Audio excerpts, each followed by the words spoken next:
Exercise के जितने भी सम बच्चे हैं उसमें सिर्फ उन्होंने जर्नल सोल्यूशन निकालने के लिए बोला।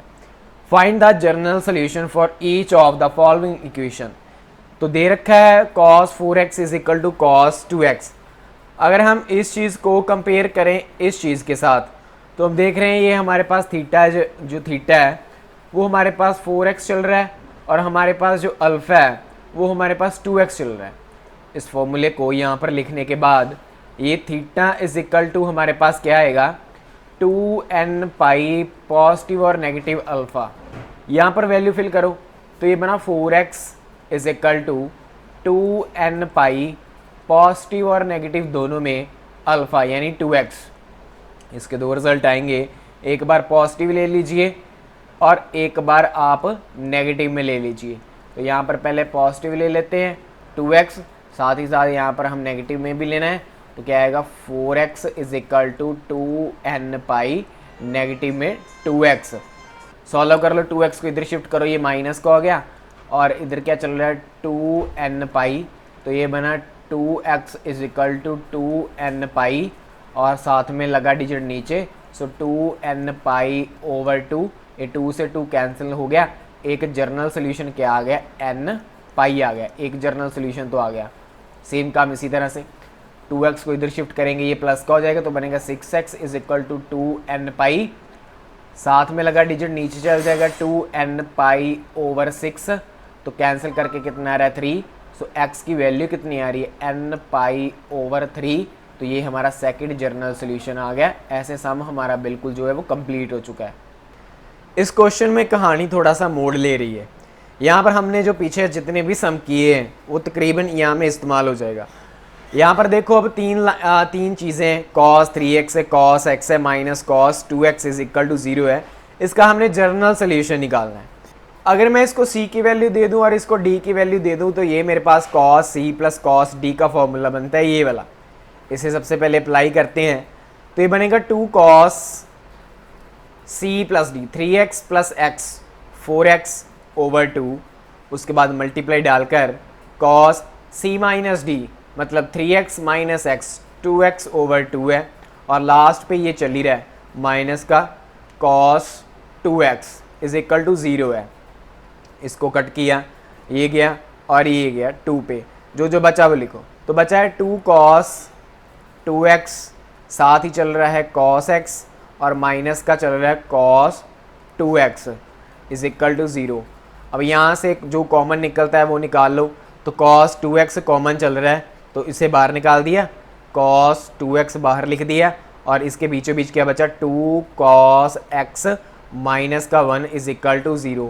अब क्लास 10th में याद कीजिए जब हमारे पास ऐसा होता था x minus 2 x plus 2 is equal to 0 तो हम इसको अलग 0 के इक्वल लिखते थे, इसको अलग 0 के इक्वल लिखते थे। तो सेम काम यहीं पर cos 2x को अलग लिखते हैं 0 के और 2 cos x माइनस का 1 इक्वल टू लिखते हैं 0 अलग से। अब इन दोनों का हमने अलग अलग जर्नल सोल्यूशन निकालने हैं। अब ये देखो ये हमारा क्या हो गया है, जब हमारे पास एंगल जो है मतलब थीटा जो है इक्वल चलता है 0 के, उसका अलग फॉर्मूला है, बेसिक वीडियो में किया था। और जब हमारा थीटा अगर इधर देखो, अब इसको हम ऐसे लिख सकते हैं cos x is equal to 1 over 2 है ना, क्योंकि ये माइनस का 1 उधर जाके 1 हो जाएगा और ये साथ लगा डिजिट नीचे चला जाएगा, cos x is equal to 1/2। अब देखो cos थीटा जो है वो 0 के इक्वल चलता है तो उसका जर्नल सोल्यूशन का फॉर्मूला अलग होता है। जब थीटा हमारे पास इक्वल होता है 0 के, उसका जो फॉर्मूला है वो ये वाला होता है ना, जब 0 के इक्वल होता है उसका फॉर्मूला ये होता है। तो लिखो theta is equal to 2n, theta is equal to 2n plus 1 pi over 2, ये फॉर्मूला है।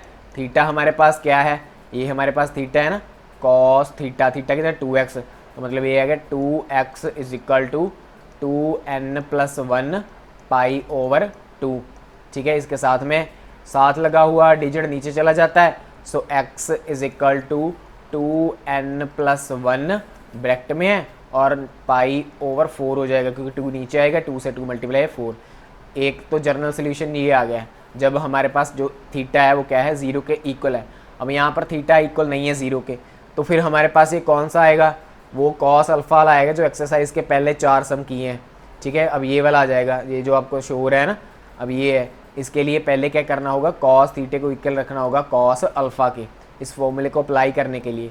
तो हमें मालूम है कि कॉस थीटा, अगर ये थीटा है तो 1/2 कब होता है, अब कॉस थीटा जो है वो 1/2 कब होता है, कॉस 60 पर। तो इसको ऐसे लिख सकते हैं, cos x is equal to cos 60 degree.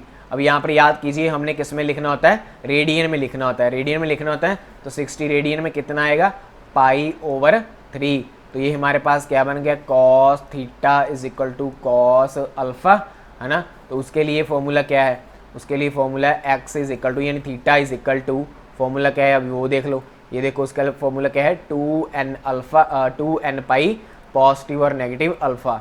तो 2n पाई पॉजिटिव और नेगेटिव अल्फ़ा, अल्फ़ा क्या है π/3। तो ये हमारे ऐसे दो जर्नल सोल्यूशन इस सम के निकल चुके हैं।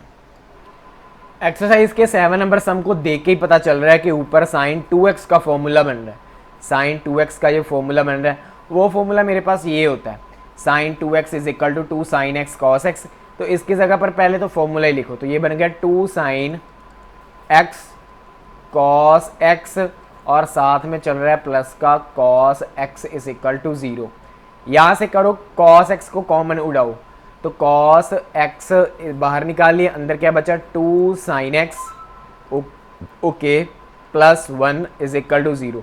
दोनों को अलग अलग लिखो, cos x is equal to 0 अलग से लिख लिया, और उसके बाद 2 sin x plus 1 is equal to 0 हमने अलग लिखा। अब cos x is equal to 0, ये फॉर्मूला लग रहा है कि cos थीटा जो है जब इक्वल होगा 0 के, तो हमारे पास जो थीटा है उसकी वैल्यू क्या होगी, 2n प्लस 1 हाफ π/2।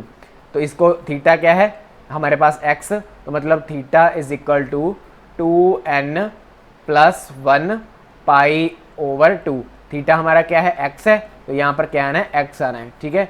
तो ये हमारा एक जनरल सॉल्यूशन तो निकल गया।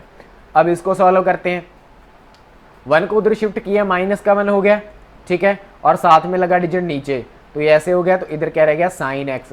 अब यहाँ पर मुझे पता चल रहा है कि जो साइन एक्स है वो नॉन ज़ीरो है, मतलब 0 के इक्वल नहीं है। तो उसके लिए फिर कौन सा फार्मूला लगना है, ये वाला, sine theta is equal to sine alpha. But यहाँ पर एक प्रॉब्लम और है, यहाँ पर जो साइन थीटा है, साइन अल्फ़ा है, वो किस में चाहिए, पॉजिटिव में चाहिए, मेरे पास में क्या रहा है, नेगेटिव में। तो सबसे पहले लिख ही लेते हैं कि क्या कुछ है हमारे पास। साइन एक्स जो है, साइन एक्स है, is equal to sine alpha बनाना है। अब साइन थीटे की वैल्यू मेरे पास 1/2 कब होती है, साइन 30 पे, मतलब साइन 30। अब यहाँ पे हमने रेडियन में लिखना है, सो π/6। अब देखो यहाँ पर क्या है, लिखो अब sine x is equal to minus का साइन π/6, क्योंकि हमारे पास यहाँ पर क्या है, माइनस है, 1/2 तो π/6 लिख लिया। अब ये देखो मेरे पास एक क्वाड्रेंट देखो। अब ये साइन थीटा जो है वो मेरे पास नेगेटिव में कब होता है, साइन का जो थीटा है मेरे पास नेगेटिव में कब होता है, यहाँ तो इस क्वाड्रेंट में होता है या फिर इस क्वाड्रेंट में होता है ना। यहाँ पर तो ऑल पॉजिटिव होते हैं, यहाँ पर साइन पॉजिटिव रहता है, और यहाँ पर मेरे पास क्या होता है, पाई होता है। अगर मैं इसको मैं ऐसे लिख लूँ, पाई प्लस π/6, है ना, ऐसे करके लिखूँ, तो मेरे पास रिजल्ट ये वाला आता है नेगेटिव में, है ना, ये आता है ना नेगेटिव में, क्योंकि यहाँ पर थीटा क्या होता है, मेरा नेगेटिव होता है। थर्ड क्वाड्रेंट में मेरा जो थीटा है, साइन थीटा, वो किस में होता है, नेगेटिव में होता है।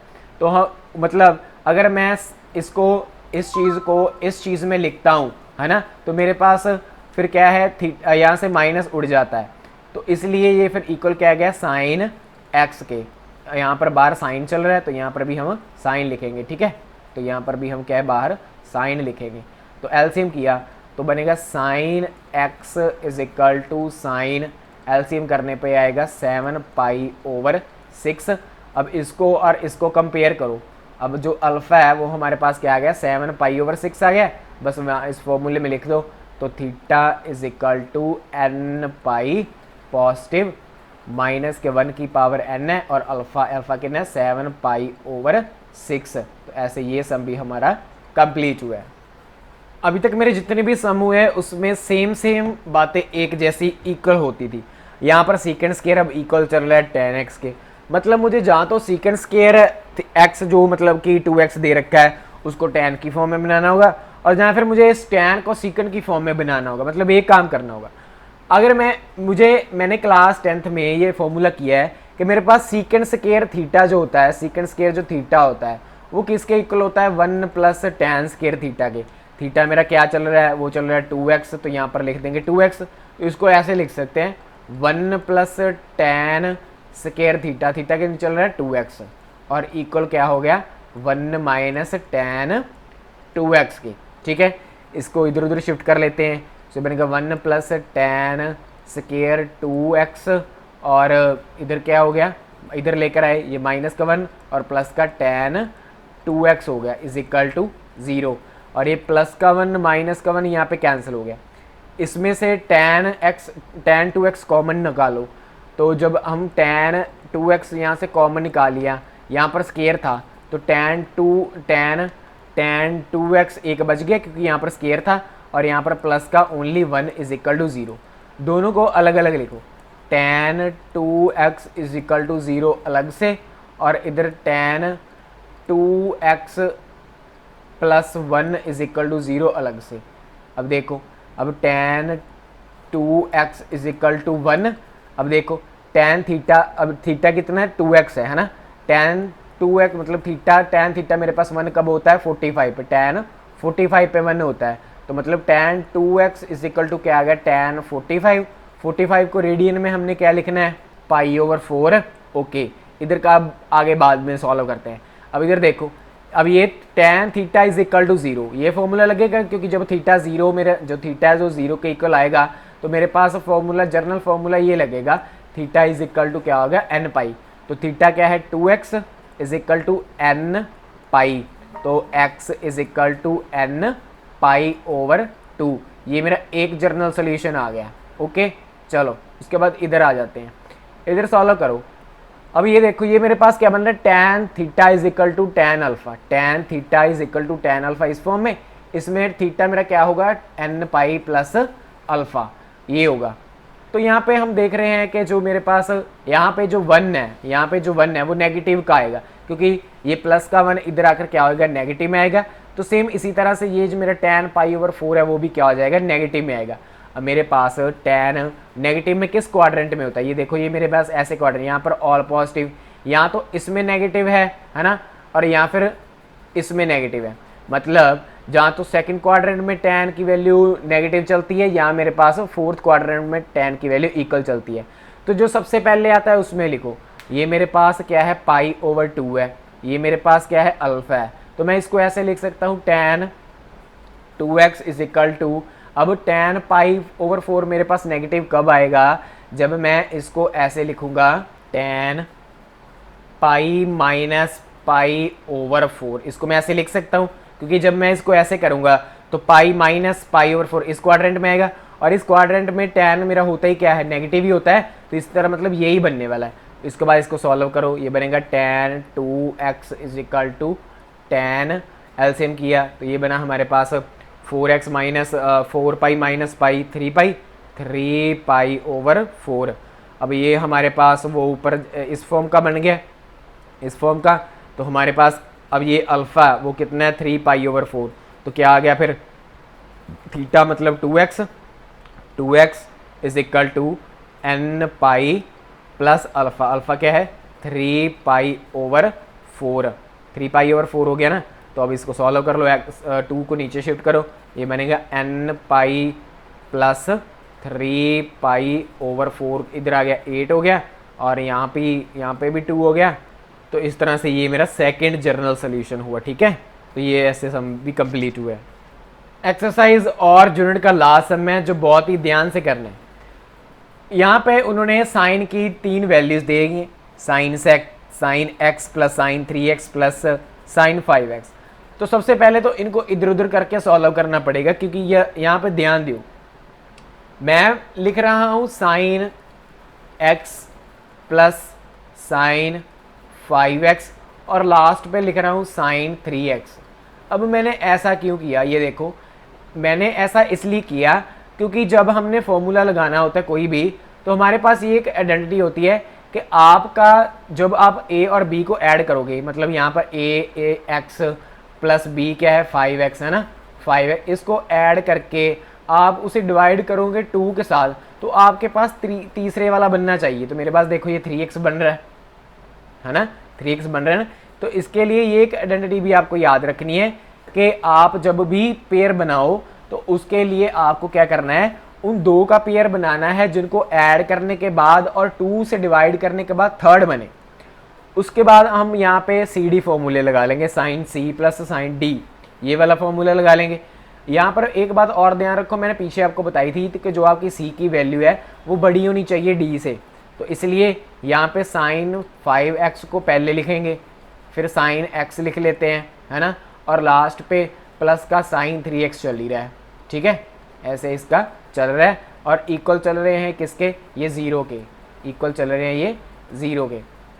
अब यहाँ पर हमारे पास इसको c की वैल्यू दे देते हैं और इसको d की वैल्यू दे देते हैं और ये वाला फॉर्मूला लगाते हैं, तो ये बनेगा 2 साइन c प्लस डी, मतलब 6x/2 multiply cos c minus D 4x/2, और लास्ट पे चल रहा है प्लस का साइन 3x = 0।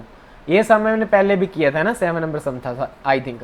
ये कट हो गया 3 पे और एक कट हो गया 2 पे, जो जो बचा वो लिखो, 2 sign 3x cos 2x plus sine 3x = 0। जो कॉमन है उसे बाहर उड़ा लो, तो ये साइन 3x कॉमन है, इसे बाहर लिख लिया। सो साइन 3x बाहर लिखा, अंदर क्या बचा 2 कॉस 2x प्लस का 1 = 0। अब दोनों को क्या रहो अलग अलग ज़ीरो के इक्वल लिख लेते हैं, दोनों को अलग अलग ज़ीरो पे मैंने यहाँ पे लिख दिया। अब यहाँ पर देखो साइन थीटा = 0, साइन थीटा = 0, ये वाला फॉर्मूला बन रहा है, तो थीटा मेरा क्या आएगा, यानी थीटा 3x, थीटा = एक बार फॉर्मूला लिख लूँ n पाई, तो मतलब 3x = n पाई, साथ में लगाओ नीचे, सो x = n पाई/3। तो मेरा एक जनरल सोल्यूशन तो आ गया। अब यहाँ पर फिर दूसरा जो बहुत ही ध्यान से करना है, पीछे भी अब लास्ट है, यहाँ पर 2 कॉस 2x = इधर जाकर माइनस का 1 हो गया और साथ में लगा डिजिट नीचे, सो कॉस 2x = माइनस का 1/2। अब कॉस 2x मतलब कॉस थीटा जो है मेरे पास, जो कॉस थीटा है वो मेरे पास जो है वो 1/2 कब होता है, कॉस थीटा मेरे पास 1/2 कब होता है 60 पे, तो 60 में हमने पाई रेडियन में लिखना है, तो क्या आएगा माइनस का पाई/3, ठीक है। अब कॉस पे होता है तो इसमें साथ कॉस भी लिखना है, तो इसके लिखेंगे कॉस 2x = माइनस का कॉस पाई/3।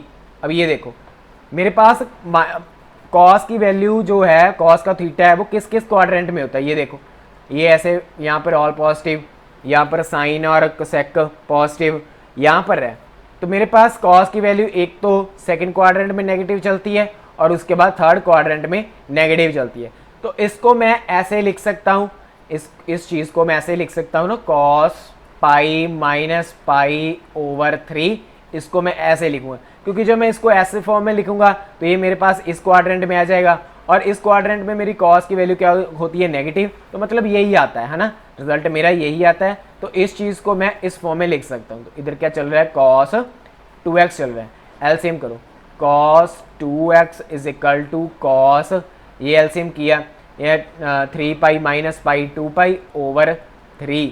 अब इसको और फॉर्मूले को आपस में कंपेयर करो, ये इस फॉर्मूले को और इसको आपस में कंपेयर किया तो हमारे पास जो अल्फ़ा है वो क्या आ रहा है 2 पाई/3 आ रहा है, अल्फ़ा क्या आ रहा है 2 पाई/3 आ रहा है। तो यहाँ पर लिख दो थीटा क्या है 2x, मतलब 2x = 2n पाई, पॉजिटिव और नेगेटिव दोनों में अल्फ़ा क्या है 2 पाई/3, साथ में लगा हुआ डिजिट नीचे चला जाता है, सो x = 2n पाई/2, ओके। उसके बाद पॉजिटिव और नेगेटिव 2n ओवर, यहाँ पर 2 मल्टीप्लाई हुआ इसके साथ तो ये बन जाना 6, तो कैंसिल करो, ये 2 से 2 ये गया और ये कट हो गया 3 पे, तो रिजल्ट क्या है x = n पाई, पॉजिटिव और नेगेटिव दोनों में पाई/3। तो इस तरह से एक्सरसाइज और जूनियर ट्रिग्नोमेट्री का हमारा कंप्लीट हो गया, काफ़ी लंबा चला है, बट हो गया है। अगर ट्रिग्नोमेट्री का जिन्होंने मेरे से समझ लगा है तो चैनल को सब्सक्राइब करके शेयर जरूर कर देना।